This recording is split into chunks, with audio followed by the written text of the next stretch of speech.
नमः संस्कृत मित्राणि। पिछली क्लास में हमने महेश्वर सूत्रों की चर्चा की थी, ठीक है।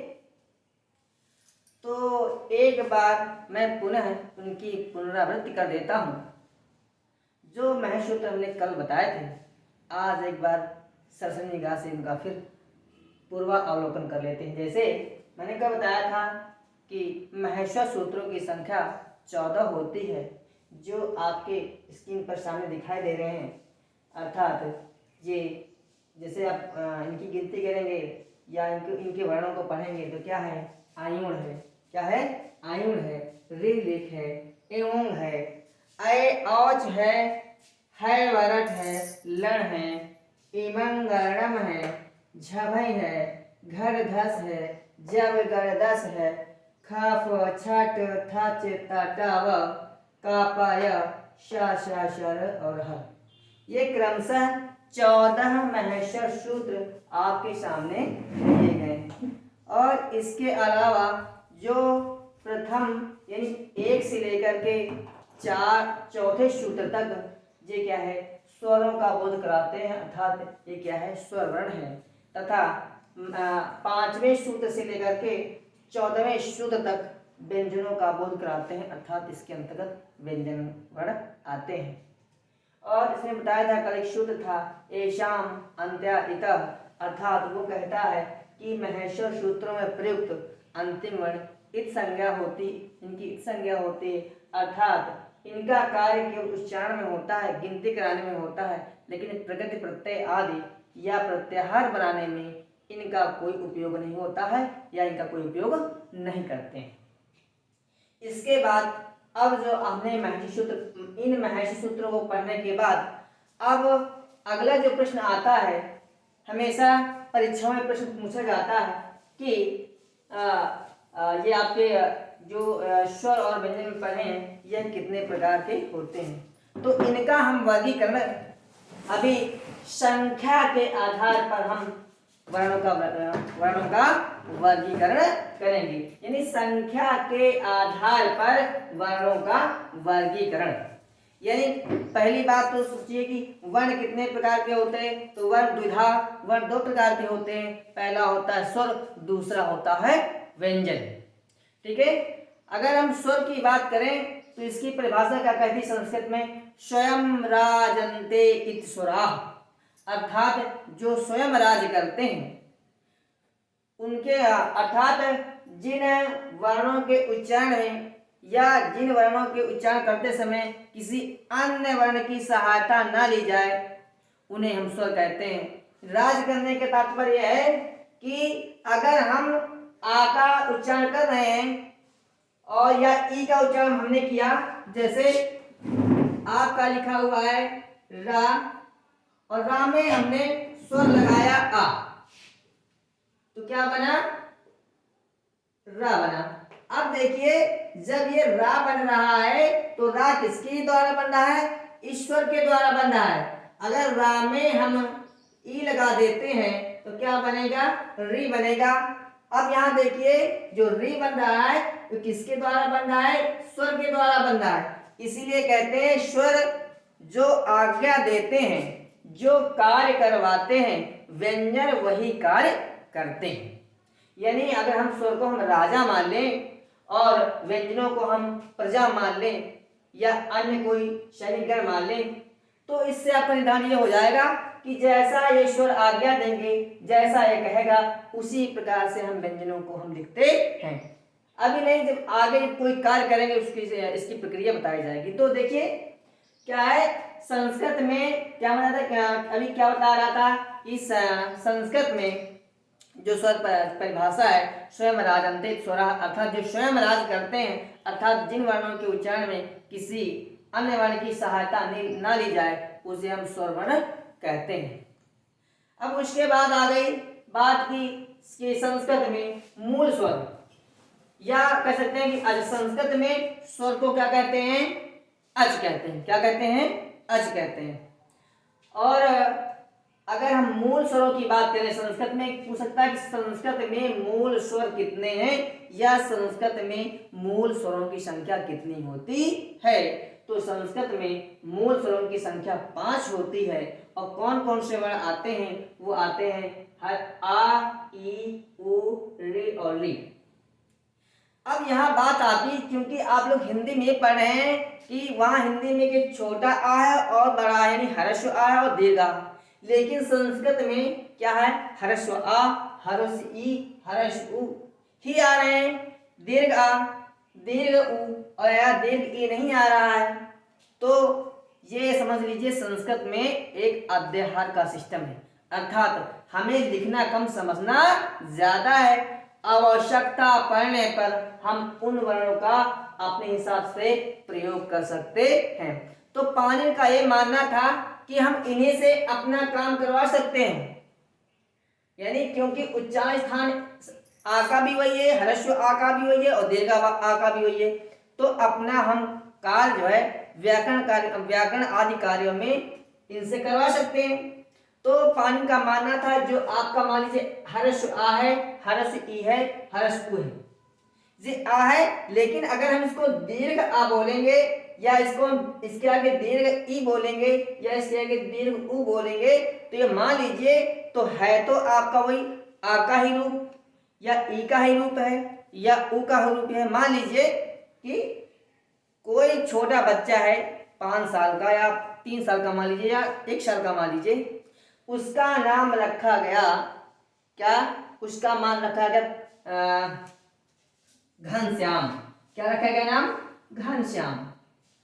अब घनश्याम जब 2 साल का है या 2 वर्ष का है तब भी उसका नाम क्या है? घनश्याम है। जब 4 वर्ष उसकी आयु बढ़ी तब भी उसका नाम घनश्याम है। 10 वर्ष उसकी आयु बढ़ी तब भी उसका नाम क्या है?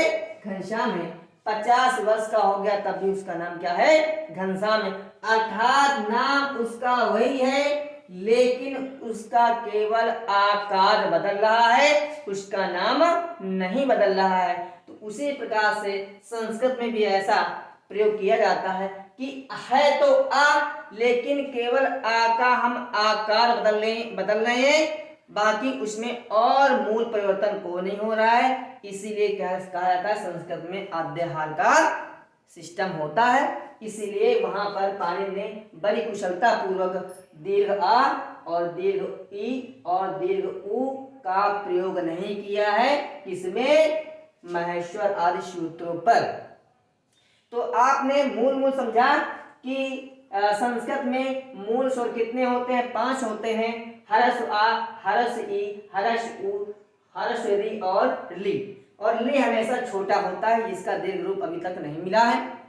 उसके बाद दूसरा जो प्रश्न आता है आपके सामने कि संस्कृत में संयुक्त स्वर कौन कौन से होते हैं या संस्कृत में संयुक्त स्वरों की संख्या कितनी होती है? तो संस्कृत में संयुक्त स्वरों की संख्या होती है 4, ए, ओ, ऐ, औ।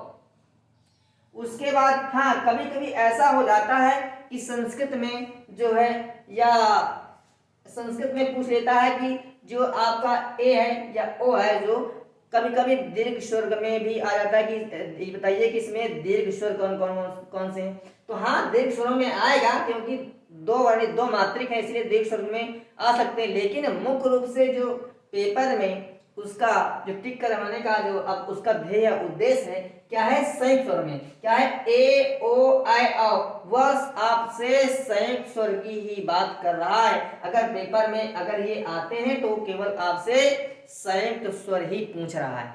तो संस्कृत में संयुक्त स्वरों की संख्या 4 है। और कौन कौन से वर्ण हैं? ए, ओ, ऐ और औ। उसके बाद पूछ सकता है कि संस्कृत में कुल स्वरों की संख्या कितनी होती है या संस्कृत में कुल स्वर कितने होते हैं? तो देखिए संस्कृत में कुल स्वर 9 होते हैं। और कौन कौन से वर्ण आते हैं?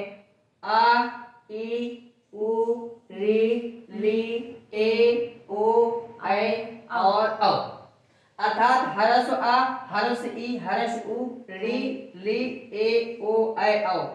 ये संस्कृत के कुल स्वर कहलाते हैं, या स्वरों को हम संस्कृत में अच कह सकते हैं या अच कहलाते हैं। यानी संस्कृत में कुल अच कितने हुए? 9। संस्कृत में संयुक्त स्वर कितने हुए? 4। संस्कृत में मूल स्वर कितने हुए? 5। अब यहाँ देखिए, अगर हम संस्कृत में कुल स्वरों की बात कर लें तो कुल स्वर बराबर क्या हो जाएंगे? आप क्या हो जाएंगे? आपके मूल स्वर हो जाएंगे, धन आपके ये हो जाएंगे, संयुक्त स्वर हो जाएंगे। दोनों को जोड़ेंगे तो 5 4 9 हो जाएंगे। इन वर्णों को जोड़ेंगे, इन वर्णों को जोड़ेंगे तो आपके 9 वर्ण निकल करके आ जाएंगे। तो यहाँ पर के कुल स्वर आपको 9 आपको मिल जाएंगे। ठीक है, ये था स्वरों का क्या है? संख्या के आधार पर वर्गीकरण। अब आपके सामने आ रहा है व्यंजन वर्ण। कौन कौन से आते हैं? व्यंजन वर्ण। तो व्यंजन वर्ण की अगर परिभाषा करें तो क्या कह रहे हैं कि संस्कृत में कहता है, व्यंजन वर्ण की परिभाषा में कह रहा है अनवग भवति इति व्यंजनम।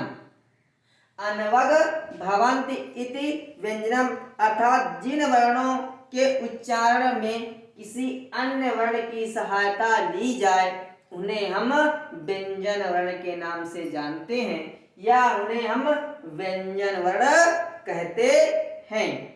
अब इनको मैंने प्रजा माना था, तो मैंने बताया था आपको कि जैसा राजा इत्यादि स्वर काम करेंगे, आदेश देंगे, उसी प्रकार से प्रजा इत्यादि व्यंजन कार्य को करेंगे।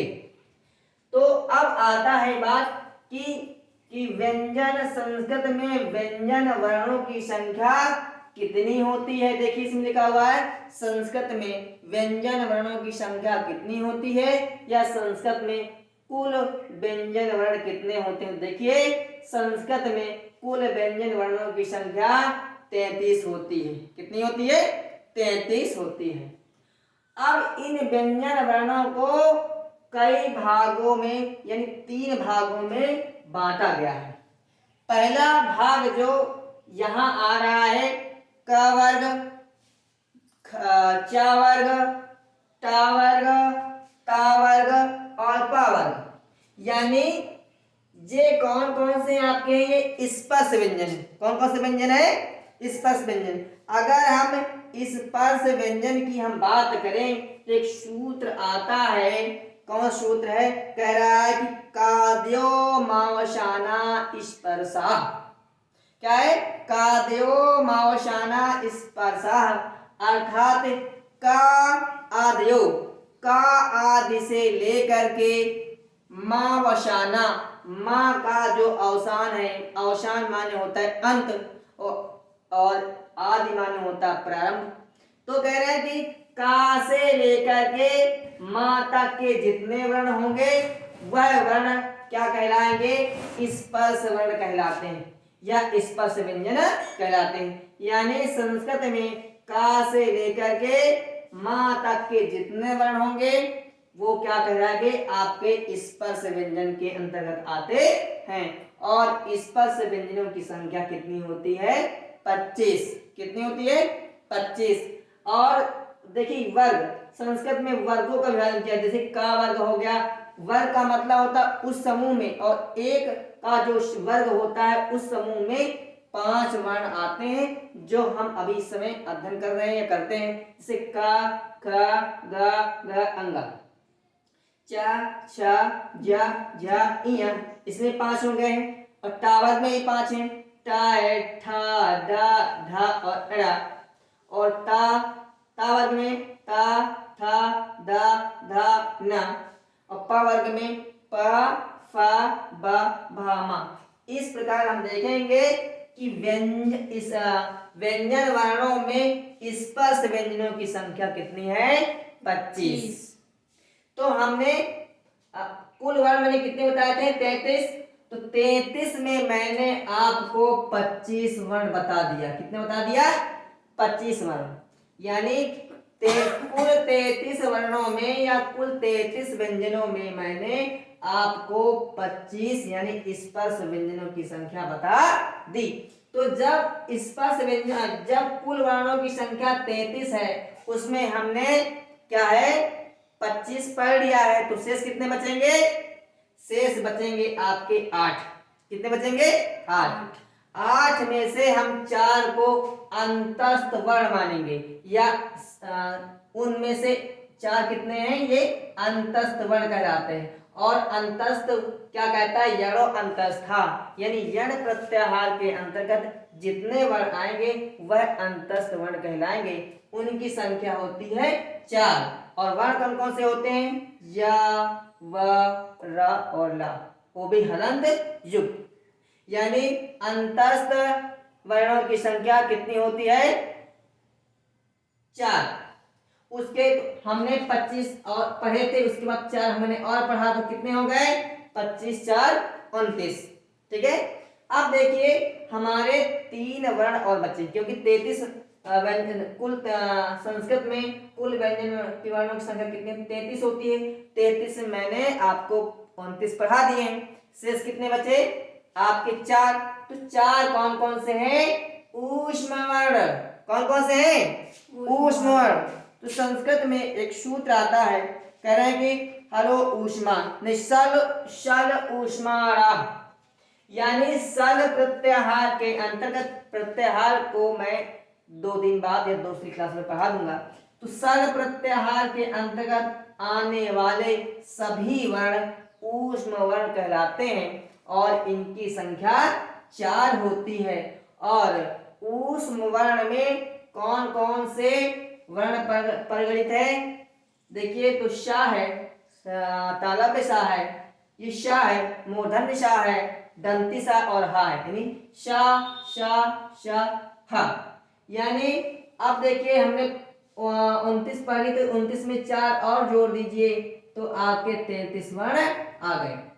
तो देखिए कि व्यंजन वर्णों के अंतर्गत जब 33 वर्ण थे, उन 33 वर्णों में 25 वर्ण स्पर्श व्यंजन थे, 4 वर्ण आपके अंतस्थ वर्ण थे और 4 वर्ण आपके ऊष्म वर्ण थे। तो अगर इनको जोड़ेंगे, योग करेंगे तो 25 4 29, 29 4 33 हो जाते हैं। तो आपके यह टोटल पेपरों में टिक कराता है कि संस्कृत में व्यंजन वर्णों की संख्या कितनी है?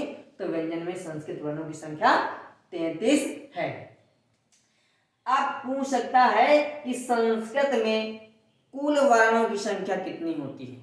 संस्कृत में कुल वर्णों की संख्या कितनी होती है? तो संस्कृत में कुल वर्णों की संख्या 42 होती है, क्योंकि कुल वर्ण वही आपके स्वर और व्यंजन मिलाकर के हो जाएंगे, यानी 9 आपके स्वर हो जाएंगे और 33 क्या हो जाएंगे? व्यंजन हो जाएंगे। तो 9 और 33 मिलकर के 42 वर्ण हो जाते हैं, अर्थात संस्कृत में कुल वर्णों की संख्या 33 हो जाती है। और देखिए इसके बाद ये इस महर्षि सूत्रों में एक कैटेगरी और इन महर्षि सूत्रों में एक कैटेगरी परिगणित नहीं की गई है, वह कौन सा? संयुक्त व्यंजन। जो इसलिए परिगणित किया गया है क्योंकि संस्कृत में ऐसा ही जो सिस्टम है वो इसमें भी किया गया है। मैंने बताया था कि संस्कृत में अध्याहार का प्रयोग होता है या अध्याहार का सिस्टम है, तो क्या है? लिखना कम समझना ज्यादा है। तो हम देखिए चूंकि का और शा से, का सा और आ से मिलकर क्या बना? छा। छा से छत्री। तो हमें इसको अलग से पढ़ने की जरूरत नहीं है, क्योंकि जो है का आपका यहां मिला और शा देखिए का शा और आ, ठीक है, इन तीनों को मिलकर क्या बना? छ छत्री। तो इनका हम कहें अच्छा सा, और दूसरा ये भी शा का बन जाता है। जब आप ये शा और आ करेंगे तो भी शा कौन बन जाएगा। इसीलिए क्या ये संस्कृत में क्या है? छात्र छत्री का प्रयोग इसलिए नहीं किया गया है क्योंकि जे आपके वर्ण कहीं न कहीं महर्षि सूत्रों में परिगणित हो चुके हैं। और इसके बाद आता है आपका त्रा। अब देखिए ता और रा, और देखिए इसके पहले बताया था ये शा का, आपका का ये आपका का ये है, और षटकोण वाला सा यानी मूर्धन सा आपका ये मिल रहा है, और धन आपका हर्ष आपका ये यहाँ मिल रहा है या यहाँ मिल रहा है। तो इन दोनों के निर्माण से या दोनों के योग से क्या बना? छ बना। क्या बना? छ बना। और उसी का सत्रह भी है। ता आपका ये यहाँ से मिला और रा आपका मिला, ये यहाँ से अंतस्थ वर्ण से मिल गया। उसके बाद आय आपका हर्ष स्वरों से मिल गया। तो इन तीनों वर्णों के योग से हमें क्या क्या क्या बना या क्या बनाया? त्र बनाया। उसी प्रकार से ज्ञान जा इया और हरस आ के योग से क्या बना? आपका ज्ञा बना। अर्थात हमें किसी नए वर्ण की लिखने की आवश्यकता पड़ी ही नहीं। इसीलिए पाणिनि महाराज ने संयुक्त वर्ण की चर्चा नहीं की है, क्योंकि हम संयुक्त वर्ण इन वर्णों से बना लेते हैं। इसलिए महेश्वर सूत्रों में इन वर्णों की या इन वर्णों को परिगणित नहीं किया गया है। उसके बाद आता है अयोगवाह चर्चा। थोड़ा चर्चा कर लेते हैं कि अयोगवाह कितने होते हैं या अयोगवाह किसे कहते हैं। तो देखिए, कह रहे हैं कि वर्णमाला में पढ़े हुए कुल वर्णमाला में पढ़े हुए वर्णों के अतिरिक्त 4 वर्ण क्या है? अयोगवाह कहलाते हैं। कौन कौन से हैं? अनुस्वार, विसर्ग, जिह्वा मूली और उपध्मानी। क्या है? जिह्वा मूली,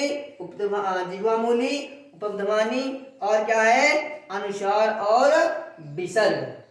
तो अनुस्वार तथा विसर्ग क्या कहते हैं? कहने की अंग अहा इत्यच्च परानुस्वारा विसर्गो। अर्थात अंग अहा ये अच के बाद आने पर क्रमशः अनुस्वार और विसर्ग कहलाते हैं। इसलिए आप देखिए, जैसे मैंने लिखा रंग, मैंने जब रंग लिखा है तो रा को अगर मैं तोड़ाता हूं तो आपको इस प्रकार से नजर आ जाएगा। अर्थात किसी स्वर के बाद आने पर, किसी स्वर के बाद लग गया, किसी स्वर के ऊपर लगी एक बिंदु को हम क्या कहेंगे? अनुस्वार हम कहते हैं। या कहें कि ऐसे वर्ण जो स्वरों के बाद आते हैं उनको हम क्या कह सकते हैं? अनुस्वार कह सकते हैं। उसके बाद आता है विसर्ग।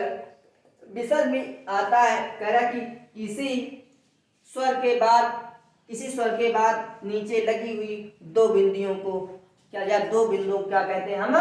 हम विसर्ग कह सकते हैं। जैसे हम आपको रामा लिख के दिखाएं तो रामा में देखिए, अगर हम माँ को तोड़ रहे हैं तो देखिए माँ धन आ धन आहा, इस प्रकार से लिख करके आ रहा है या बन करके आ रहा है। तो देखिए यहाँ पर स्वर के बाद क्या है?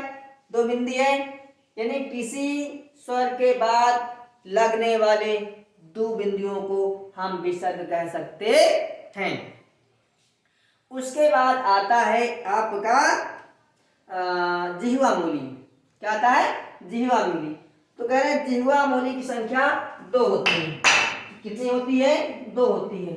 अर्थात और जिह्वा मूली होते कौन कौन से हैं? कह रहे हैं कि जिह्वा मूली कह रहे हैं कि का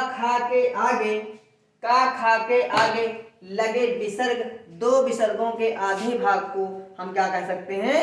जिह्वा मूली कह सकते हैं। या इसका हम संस्कृत में अगर उच्चारण करेंगे तो कह रहा है क ख इत का खाभ्याम प्राग अर्ध विसर्ग सदसो जिह्वा मूली। अर्थात का खा के पहले जो आधे विसर्ग के समान लिखा जाता है उसे हम क्या कह सकते हैं? जिह्वा मूली। यानी जिह्वा मूली को हम इस प्रकार से भी लिख सकते हैं। कह रहा है कि 2 जीरो के आधे भाग, यानी अगर हम इसको क्या जीरो इसको माने और इसको जीरो माने या शून्य माने, इसके हम आधा भाग इसको कर दें और आधा भाग इसको कर दें। उसके बाद क्या दें? का। उसी प्रकार से खा में भी आ जाएगा, शून्य का आधा भाग इसको मान लें, शून्य का आधा भाग इसको मान लेंगे। तो क्या कहलाएगा, ये कहलाएगा जिह्वा मूली। क्या कहलाएगा, जिह्वा मूली। ठीक है, ये क्या है, जिह्वा मूली। उसके बाद आता है आपका उपधमनी। तो उसमें भी होता है उपधमनी में, कह रहे कफाभ्याम इति, कह रहे प्राग अर्ध विसर्ग सदृश उपधमनी, यानी कह रहे पाफा के पहले कह रहे लगे विसर्ग यानी शून्य के आधे भाग को या विसर्ग के आधे भाग को हम क्या कर सकते हैं, उपधमनी कह सकते हैं। यानी उपधमनी को हम इस प्रकार से भी लिख सकते हैं, इस प्रकार से। ये इनका प्रयोग कहीं कहीं पर संधियों में आते हैं। क्या है, ये क्या है, उपधमनी। क्या है, उपधमनी। यानी संस्कृत में जीवा मूल संख्या 2, क और ख और उपधमनी 2, प और फ। अयोगवा कितने, संस्कृत में 4, अंग अह और जिह्वा मूली और उपधमनी। इसके बाद जो आपका आएगा प्रकरण, उस प्रकरण में हम आपको क्या है, मात्राओं के आधार पर हम क्या है, वर्णों का यानी महेश्वर आदि सूत्रों में जितने वर्ण परिगणित हैं उनको हम मात्राओं के आधार पर बताएंगे कि किनकी एक मात्रा होती है या किनकी 2 मात्रा होती है या किनकी 3 मात्रा होती है, जिसे हम संस्कृत में ह्रस्व या दीर्घ और प्लुत के नाम से भी जानते हैं। तो आज के क्लास में हमने आपको संख्या के आधार पर क्या है, कुल वर्णों का वर्गीकरण किया। अगले वाले जो क्लास में मैं आपको क्या है, मात्राओं के आधार पर कुल वर्णों का वर्गीकरण करूंगा। इसलिए आज हम आपसे विदा लेते हैं और हमारा चैनल अध्यात्म शिक्षण संस्थान, इसको लाइक कीजिए, सब्सक्राइब कीजिए। आपसे हम आशा करते हैं स्वस्थ रहिए, मस्त रहिए। जय हिंद, जय भारत।